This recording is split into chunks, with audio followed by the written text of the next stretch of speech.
Ագիտատան հաշվի առնելով, որ պարոն Բաղդասարյանը ներկայացրեց ըստ էության պաշտպանության կողմից ներկայացված միջնորդությունների հիմքում դրված եվրոպական կոնվենցիայով երաշխավորված արդար դատաքննության կարևորագույն բաղադրատար հանդիսացող զենքերի հավասարության պաշտպանության իրավունքի հանգամանքներին, ես կանդրադառնամ այն փաստական տվյալներին, որոնք կկայակոչվեցին դատարանում, կներկայացնեմ նաև միջդատական քրեական վարույթի շրջանակներում տեղի ունեցած իրադարձությունները, դրանց վերաբերյալ թե արտադատական եւ դատական վերահսկողության շրջանակներում կայացված դատական ակտերը եւ մինչ այս հանգամանքներին ըստ էության անդրադառնալը ցանկանում եմ 1-2 հանգամանքի վրա ուշադրություն հրավիրել։ Մասնավորապես արդեն պարոն Բաղդասարյանը նկատեց, որ այս միջնորդությունների մեծ մասը բովանդակային առումով ենթադրություններ էին, չափազանց բարձր վերացականության աշրանով պայմանավորված, դրա առհավատչան է ներկայացվող միջնորդության մեջ օգտագործվող այն եզրույթը, որ մեծ է հավանականությունը։ Պարոն Մեջլումյանի կողմից ներկայացված միջնորդությամբ օգտագործվեց հետևյալ միտքը, ամենայն հավանականությամբ չեն ներառվել այն տվյալները, որոնք պետք է ներառված լինեին քրեական գործում։ Այստեղ նաև դատարանին ցանկանում եմ տեղեկացնել, որ մինչ միջդատական քրեական վարույթի ավարտը նախաքննության մարմնի կողմից քրեական գործով ապացույցները բավարար համարելուց հետո այդ մասին պաշտպանության կողմից հայտնելուց հետո տևական ժամանակ գործի նյութերին ծանոթանալու ընթացքում, այո, պարոն Մեջլումյանի կողմից ստացվել է միջնորդություն միջդատական վարույթն իրականացնող մարմնի,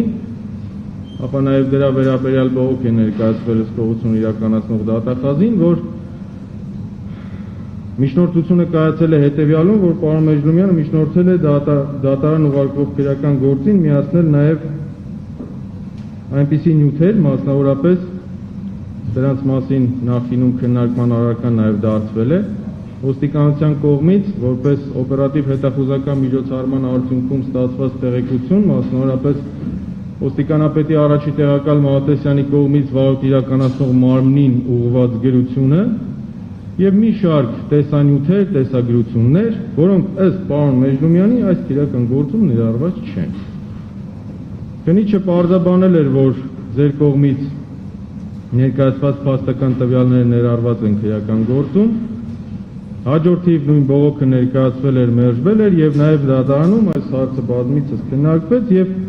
ես առիթ ունեցա նաեւ քրեական գործով համապատասխան հատորի եւ գործերթի արկայության մատնանշմամբ հիմնավորելու, որ այն տեղեկությունը, որը որ պահանջ էր ներկայացված, քանի որ գաղտնիք չէ, պաշտպանության կողմը ծանոթ է նաև այս քրեական գործից նախկինում անջատված եւ դատարան ուղարկված մի շարք քրեական գործերին, որոնք հենց միջնորդության ներկայացման ընթացքում պաշտպանության կողմը վկայակոչեց, որ այդպիսի փաստական տվյալների է ծանոթ։ Ես ներկայացրեցի հենց համապատասխան հատորի եւ գործերթի մատնանշմամբ, որ ձեր կողմից հիշատակված այդ գրությունը առկա է քրեական գործում։ Այս ճակերտներում ասած վեճի ծավալման հիմնական պատճառը եւ խնդիրն այն է, որ պաշտպանը փոխանակ ծանոթանա այն քրեական գործին, որը ներկայացվել է իրեն հետագայում դատարան ուղարկելու միջնորդությամբ, ծանոթացել է այն քրեական գործին, որը նախկինում ուղարկվել էր դատարան եւ նման հետեւության էր հանգուցում։ Ինչու եմ սա ասում եւ իմ համոզմունքն ինչու՞մ է կայանում, որ դրանից տևական ժամանակ անց նորից հարց է բարձրացվում, որ ամենայն հավանականությամբ այդ նյութերը դեղված չեն։ Դրանց պարզ համադրությունը պաշտպանին կբերեր այն հետևության, որ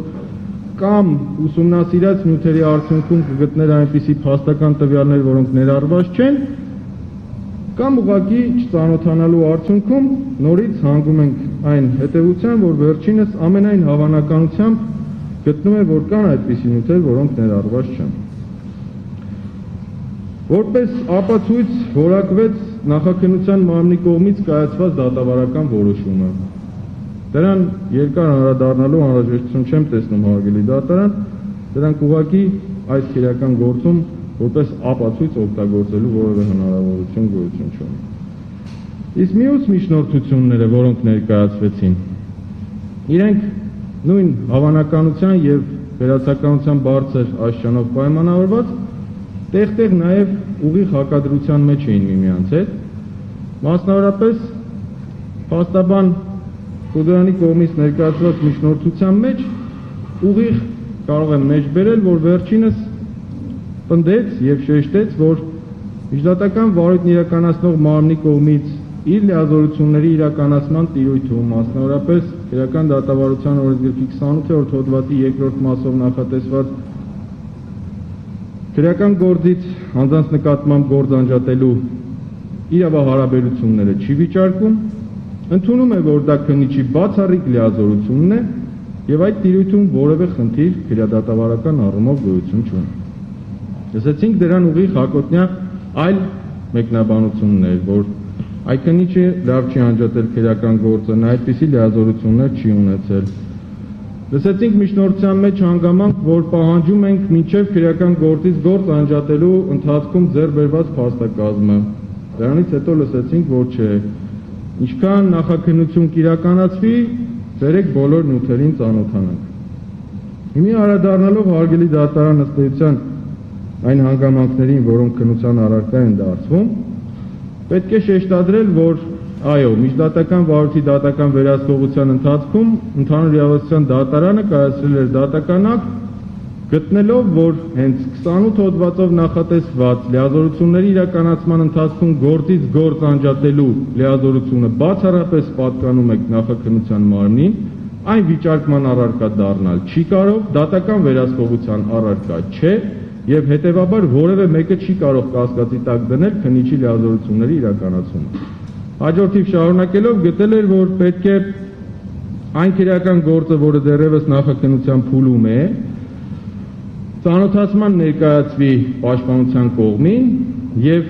այն մեկնաբանությունները, որոնք զենքերի հավասարության վերաբերյալ նաեւ լսեցինք մենք դատական քննության ընթացքում, այդ համատեքստում պետք է ծանոթանանք։ Քանի որ մենք արդեն մեր դիրքորոշումը արտահայտեցինք այդ հավասարության մեթոդների վերաբերյալ, այս համատեքստում մենք վերաքննիչ բողոք ենք ներկայացրել, որտեղ հիմնական շեշտադրումները կայացել են նրանում, հարգելի դատարան, որ այո, քրեական գործերի փուլային կառուցակարգերը միմյանց խառնելու անթույլատրելիությունը շեշտադրված է, որտեղ նշել ենք, որ քրեական գործով նախաքննության ընթացքում դատարանը որևէ կերպ, որևէ լիազորություն չի կարող գործադրել, սահմանելով պարտականություն նախաքննության մարմնի համար ծանոթացման ներկայացնել այդ քրեական գործը, դրա համար ոչ միայն հիմք է ծառայում հրապարակային դատական քննության նախաքննության ընթացքում ապացույցների հրապարակման անթույլատրելիության սկզբունքը, այլ նաև մենք վկայակոչեցինք, որ քրեական գործով բազմաթիվ այլ անձանցների վերաբերյալ կատարվում է նախաքննություն, առկա է մասնավոր եւ հանրային շահերի միջև էական բախում եւ այդ հարաբերակցության պայմաններում որևէ կերպ չի կարող կասկածի տակ դրվել նաեւ այլոց իրավունքները, այս փուլում այդ հանգամանքները հրապարակային դարձնելու եւ քրեական գործով լրջագույն խնդիրներ առաջացնելու համար։ Բողոքի երկրորդ հատվածը վերաբերել է այդ վիճարկող որոշման որպես միջդատական վարույթի դատական վերահսկողության առարկա հանդիսանալը, որևէ կերպ շեշտադրված չի եղել այն հանգամանքը, որ դա որպես միջդատական քրեական վարույթի դատական վերահսկողություն չհանդիսանալու պայմաններում այն կարող է հետագայում դատական քննության փուլում որպես քննության առարկա դառնալ, որևէ կերպ շեշտադրված չի եղել, որ այս փուլում դրա որպես իրավունքի հնարավոր խախտում չվերացնելը անհամարժեք իրավունքի խախտման կարող է բերել եւ դրանով իսկ պայմանավորված չի եղել թե մեր կողմից ներկայացված վերաքննիչ բողոքում եւ թե նաեւ վերաքննիչ քրեական դատարանի կողմից կայացված դատական ակտում փաստում, որ այս հարցը ենթակա է քննության ըստ էության դատական քննության ընթացքում։ Դա ներկայացված դատական ակտի պաշտպանության կողմից ներկայացված յուրովի մեկնաբանության արդյունք է եւ նման արձանագրում վերաքննիչ քրեական դատարանի որոշմամբ առհասարակ առկա չէ, հարգելի դատարան։ Մեր բողոքը բավարարվել է եւ ըստ էության չլուծող դատական ակտը դեռևս պահպանում է իր օրինական ուժը եւ դրանով իսկ փաստված է, որ փուլային կառուցակարգերով պայմանավորված քրեական գործի նախաքննության ընթացքում գտնվող գործով որևէ դատարանի միջամտությունն անթույլատրելի է եւ դրանով պայմանավորված չի կարող սահմանվել վարույթն իրականացնող մարմնի պարտականությունը հրապարակային դարձնելու այն քրեական գործունեությունները, որոնք դեռևս նախաքննության փուլում են։ Հարգելի դատան, իսկ անդրադառնալով նաեւ առարկայական այն հանգամանքներին, որոնք վկայակոչվում են, դրանք նորից վերացականության եւ հավանականության դաշտից են։ Մասնավորապես վկայակոչվում է ինչպես կարող է լինել, որ օպերատիվ տեղեկություններ չունենա ազգային անվտանգության ծառայությունը եւ չներկայացնի վարույթն իրականացնող մարմնին։ Եվ հետեւաբար այդ օպերատիվ տեղեկությունները ներկայացված են քրեական գործում առկա են եւ չեն տրամադրվել պաշտպանության կողմին, չեն անջատվել քրեական գործով։ Այս հարցը բարձրացնելիս տպավորություն է առաջանում, երբ միջդատական վարույթի ընթացքում կալանավոր որպես խափամիջոց ժամկետը երկարացնելու ընթացքում պաշտպանության կողմը հարց էր բարձրացնում, որ քննիչը թաքցրել է գործունեություններից, մասնավորապես ազգային անվտանգության ծառայության տնօրենի գերությունն ուղղված վարույթ իրականացնող մարմնին։ Այս մեկնաբանությունը կյանք ունենալ չի կարող, քանի որ եթե նման ցանկություն կամ գործողություն իրականացնելու նպատակ ունենար քննիչը, ապա այդ գերությունը որպես այդպեսին չէր անջատվի քրեական գործից, չէր լինի քրեական գործի նյութերում եւ չէր տրամադրվի պաշտպանության կողմին եւ պաշտպանության կողմն այդ գերությունն ունենալու պայմաններում այդ հարցը առասարակ բարձրացնելն առարկայազուրկ է։ Այս օրինակը հարգելի դատարան ներկայացնելը ցցուն է դարձնում այն հանգամանքը, որ նման տեղեկությունների առկայությունը դրանք լինեն պաշտպանության կողմից որևէ կերպ մեկնաբանվան որպես իրենց պաշտպանությունը կառուցելու համար, թե հակառակ մեղադրանքի կողմից իրենց մեղադրանքը հիմնավորելու համար, բոլոր այդպիսի տվյալները քրեական գործով անջատվել եւ զետեղվել են քրեական գործով։ Նման օրինակ հանգամանքների առկայությունը ինձ հիմք է տալիս վկայակոչելու, որ սա ընդհանրապես պաշտպանության կողմից ենթադրություններ են, նրանք ունեն այնպիսի փաստական տվյալներ, ինչպես նշեց նաև պարոն Բաղդասարյանը, որ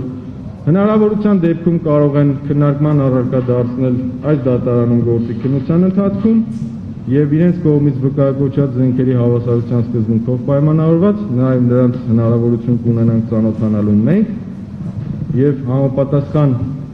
քննարկման արդյունքում հանգենք հետեւության դրանց վերաբերելիության, թույլատրելիության եւ օգտագործման հանգամանքներով։ Ամփոփելով հարգելի դատարան պետք է նշեմ, որ ներկայացված հանգամանքները իրենց ամբողջության մեջ նաեւ պարունակում են քրեադատավարական օրենքով նախատեսված պահանջի բացակայություն, չեն վկայակոչված այն նորմերը, որոնց հիման վրա պաշտպանության կողմը հղում կատարելով պետք է դատարանին միջնորդություն հարուցել եւ ներկայացնել, թե դատարանն ինչ լիազորության գործադրման պետք է նման գործողություններ իրականացնի։ Սա նշում եմ ընդհանրապես նրա համար, որպեսզի տպավորություն չստեղծվի, որ դատարանը պետք է զուտ բովանդակային առումով պայմանավորի այս հանգամանքը դրանով, բայց ամեն դեպքում էական նշանակություն ունի նաև դա, որ դատարանի ներկայացվող միջնորդությունները պետք է ունենան համապատասխան դատավարական ընթացակարգերի հենք, որը տվյալ միջնորդության պարագայում բացակայում է, եւ դատարանը ըստ էության քրեադատավարական նաև փուլային կառուցակարգերով պայմանավորված նման միջոցներ գործադրելու լիազորություններից զրկված է։ Հետևաբար ներկայացված միջնորդությունն ամբողջությամբ անհիմն է, դատարանին խնդրում ենք այն մերժել։ Շնորհակալ եմ։